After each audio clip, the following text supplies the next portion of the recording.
St. Maarten. I'm now in the office of Mr. Richard Gibson. He is the candidate number 2 on the United People's Party list, and so we'll be talking to him in the next few minutes about his candidacy. Mr. Gibson, welcome. Good morning and welcome, and thank you for having me, and thanks for putting me on this interview. We go back a long time. Yes, we do. It's good seeing you again. Good seeing you. All right, Mr. Gibson, first of all, the question is why? Why get involved in politics again? You did serve a term, and you served some time in government before 10-10-10 as well as since 10-10-10. Why now come back out in the political arena? Well, I picture myself laying in my grave and ask myself what is the right thing to do under these circumstances. In St. Maarten, wherever you pick up a stone and throw it in whatever direction of your choice, you're confronted with a problem. It's a mess everywhere. So laying in my grave, looking back, I'm saying, what should I do? Continue to be a retiree, continue to play my guitar and play golf in the afternoon, and enjoy life that way? Or, given the long track record I've had in terms of private and public service, I think I came to the conclusion that I'm a roller coaster guy and not a carousel guy. And that I still have the energy, the know-how to be able to lend a helping hand to St. Maarten. You would have served previously as Minister of Finance. I want you to sort of give me sort of a comparison from what you met when you became Minister of Finance. I think you were the first Minister of Finance of 10-10, if I'm not mistaken, correct? Of Country St. Maarten. Or would there have been another? No, they were, in Country St. Maarten, they were finance ministers who preceded me. Right. So how would you compare the state of the economy and the state of, well, maybe not so much finance because you would probably need to see the actual numbers, but the state of the economy when you first took over and where it is now in St. Maarten? It's hard to get a good insight into that in terms of the incidents we've had in the past. We've had hurricanes, which affected your economic output. We've had COVID, that also brought the island and the economy to a standstill. So comparing where we were before these events and after the events does not really give you an adequate picture of the normal growth, because these events have interrupted whatever you had in the pipeline in terms of growth. What I can say is that the economy today, we're back to pre-COVID times and struggling to grow from here on in. Of course, pre-COVID means that the economy was bigger than it was when we got country status. It's bigger than when I was Minister of Finance. Not substantial, but bigger. And you know, every year you've got new challenges, new people who come into the workforce, and you got to maintain a certain growth just to break even, just to stay at the same level. I think right now we're at that same level, but we're about to take off to go to the next level. Yeah. What are some of the things you see that are missing to take St. Maarten to the next level that currently you don't see, whether the current government or the pieces in place to have those missing pieces in place? Well, there's a lot that has to be done infrastructure-wise to improve our product. Landscaping, quality of service, training, all these things are necessary and have to be pursued to be able to have a shot at going to the next level. If you don't, and we continue to have infrastructural problems such as traffic or interruption in electricity, what you might be confronted with is a reverse growth as opposed to a forward growth of our economy and GDP. It requires these kind of infrastructural projects require a huge amount of money. So it depends also on your revenues that you can generate going forward. Yes. Without those revenues, you will not, or as desirable it might be, but you cannot go ahead executing these necessary infrastructural products or projects to be able to accomplish your goal.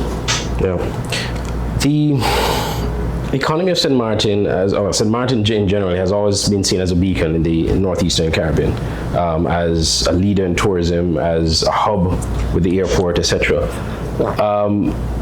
There are some who believe that that reputation has been eroded somewhat, and that other islands are now coming up to that level.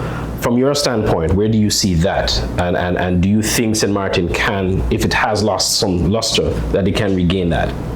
Many years ago, this same question was posed by the other islands, and they sent delegations to St. Maarten to find out why was St. Maarten so successful in the tourist industry.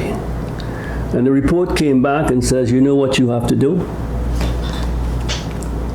Make holes in your road, make sure that your buildings are unpainted, make sure your people are not trained, and then you'll have the success that St. Maarten has. Of course, that's a far throwaway, but that was the reality in those days. We were the envy of every island in our surrounding. They have evolved, and so have we.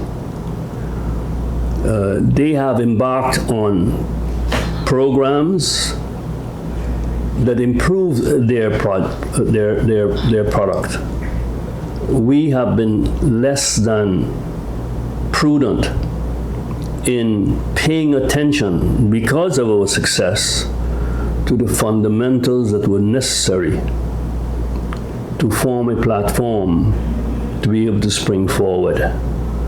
And we're suffering from that today. Mm-hmm. Commercialism took over, and little attention was given to the seeds that were necessary to be planted to improve our product. Attempts have been made. I can remember when as Minister of Finance, the entire strip from Tropicana Casino down to the airport, I budgeted, had the funds for, approved unanimously by Parliament. The government fell, and those funds were earmarked for something else, and the strip looks the same way as it looked 20 years ago.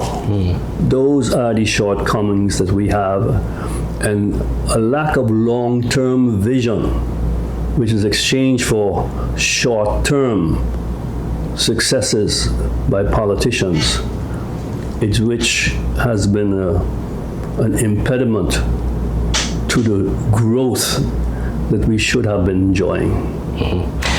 And I'm glad you touched on that, because that is why we're here.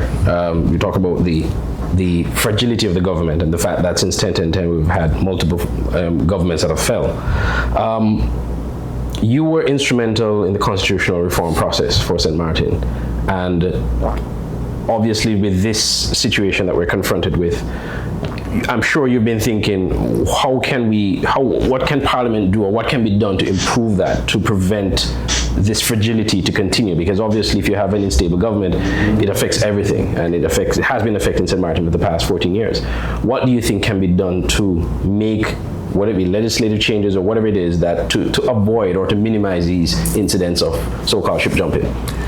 Given our political system and system of government, which is actually geared towards coalition forming, that you force, rarely does one party gain a majority of seats in Parliament. Government is always formed by forming coalitions with other parties. And that also remains fragile because coalitions last as long as the coalition partners are satisfied. And if they don't get what they want, then they turn the back on the other parties and government falls. So it's inherent in the reigning political system, which is a system that is also the same system in Aruba, Curacao, Bonaire, all of the Dutch islands, as well as in Holland. The French have a different political system where they have runoff elections. And at the end, you get one party who has the mandate to govern alone with a majority. So one can argue that we don't have the best system, but it's the most democratic form, I think, in creating governments. You are forced to take into account the demands or the needs or the desires of the majority of the parties in your coalition who represents a majority of the people. That is more democratic than if you were to have a runoff and half of the people is for one party and the other half really don't have a voice, really don't have an active voice in government, that they're dependent on the party who won the runoff. So that discussion, we've had that also in Israel, because of the coalition system that they have, which is similar to ours, where you had government lasting 1 year, falling each time, that they changed their law. Because political systems are in the DNA of the people. They changed it, and within a couple of years afterwards, they changed it back to what it was, because the reform system simply didn't work. Democracy is messy, and this proves it, but it's still the best form of government that you can have. So, in other words, there's not much you could probably do at this stage to say, well, minimize or try to lessen it, with some form of reform. You have to, I think, have coalition partners who don't, at the first face of problems, turn their back, but where you sit at the table and you negotiate and you compromise until you meet a decision that everybody can live with. That's the only way out. You cannot go and legislate success in terms of maintaining a government. It's democracy, and democracy, as I said, is messy, and it's more attitude that you have, whether you want to stay in government or not in government, or whether the problem that arises is a problem that you can resolve or want to resolve, or you don't want to resolve. That always depends on the outcome.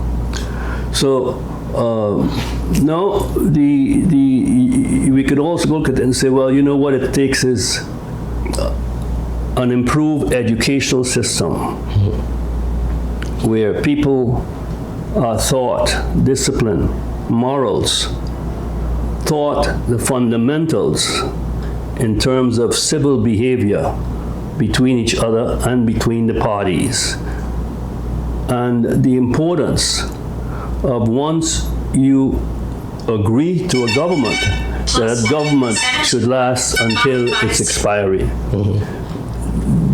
Education, and of course it always comes down to money, and success of the economy helps to attain that goal. But when the economy is having problems, or you have hurricanes, or you have COVID, or what have you, where funds disappear. When I say disappear, I mean that you're not generating enough income to take care of. That's when the problem started, and that's why you have people start to divert from each other, and you've got what you have in a democracy. Going back to the time of the Greeks, is you have contention, and that's democracy. You cannot have democracy where you're trying to give as many people as possible a voice without contention. It's the nature of the beast. You have to be ready for that, and you have to be willing to bite your tongue from time to time and compromise. That's the art. In the interest of national development. The United People's Party is the party you're on. Why the UP party? There are 8 other parties that you could have probably chosen, including a party that you have been affiliated with before. Why the UP? I did not choose any party. The UP chose me. The UP has a dynamic leader, a go-getter, someone who has a vision, someone who recognizes what his party needs. And what his party needs, in my opinion, and in his, and that's the reason why he approached me, is like we've had in old civilizations. Elders who have lifetime experience, who can guide and who can direct the party in terms of trying to reach the best decision possible. This form is a form that in larger countries, you've got the first chamber and the second chamber, or as in the United States, you've got the House of Representatives and you have the Senate. Who do you find in the Senate, or who do you find in the first chamber? You find those people with lifelong experience, the wise older people who fine-tunes the decisions, because one chamber can't make a decision unless it also passes in the second chamber. We only have one parliament. We don't have a first or second chamber. The only way you can get an elder, wise person in parliament is you have to vote for him like you vote for anybody else.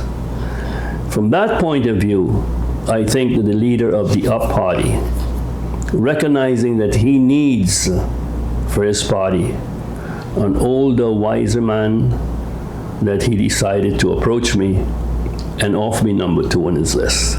That's why the UP. Yeah. The election, this one election is one that I think, and I've asked a few candidates this question, where the electorate is probably getting tired. They were just at the polls, they're going to the polls again. Does it concern you that there's a possibility that you could have a low voter turnout because of the frustration people have with always going back to the polls, and especially this time around? Of course, but this is nothing new. After 10-10-10, almost every year we had elections. So the people, I wouldn't say they are accustomed to repeated elections, because this snap election is unusual. It has happened before. And yes, elections tire people out. Yes, it could contribute towards getting a lower turnout. But amongst those who think, among those who evaluates the mess that we're in, I think they don't have a choice, because not turning out, not voting, is just a perpetuation of the status quo, whilst you have the opportunity to influence a change. Without that change, you'll get more of the same. So my message to them is use your voice. Use your voice to bring about the changes.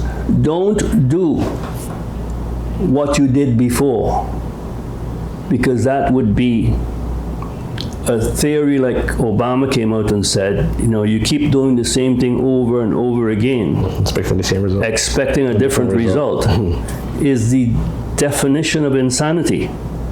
No, you've got to do something else. And what do you have to do? Well, use your common sense. Vote for people who have a proven track record. Vote for people who can not only talk the talk, but who can show that they walk the walk.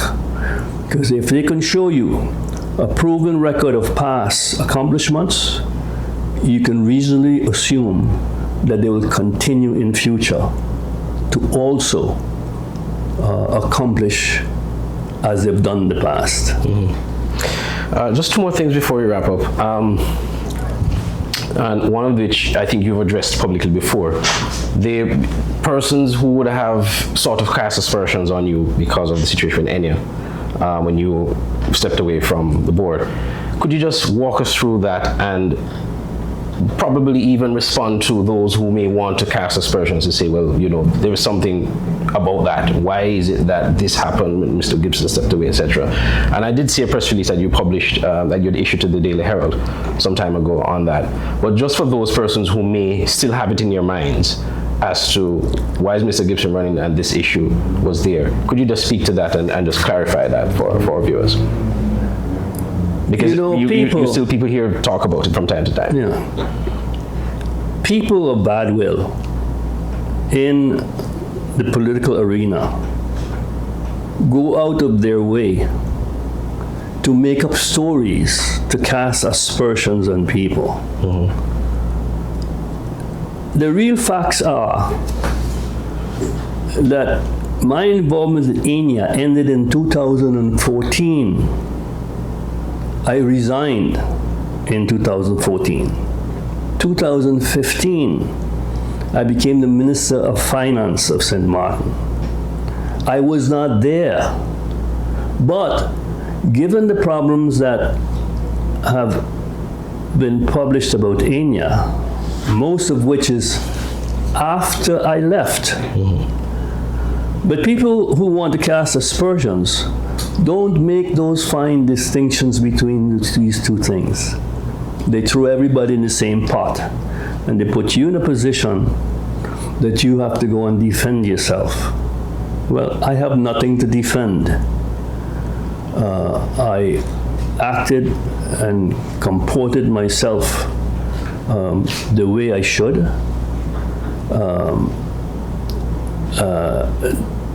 I've been covered by accountant reports, financial statements, audited and what have you. They're all there for anybody to see. I received a bonus because I ran 2 banks. No, I run 2 banks and 6 insurance companies. I received a salary, 50% of it was paid in taxes. I didn't even get my hand, it was paid out. And I received a bonus, a substantial bonus. You can argue about whether or not that bonus was justified or not. I'm saying, show me the person who's been running 2 banks and 6 insurance companies as chairman of the board, and treat them individually, company per company, what salaries you would have, and then go and decide whether or not the bonus is justified. But those are issues, and I'm saying that it's only people who are being malicious, who are trying to cast aspersions on me, who raise that, and that's all right. In the political arena, it's a free-for-all, and anything goes. But people are smarter than you think. People see through these things.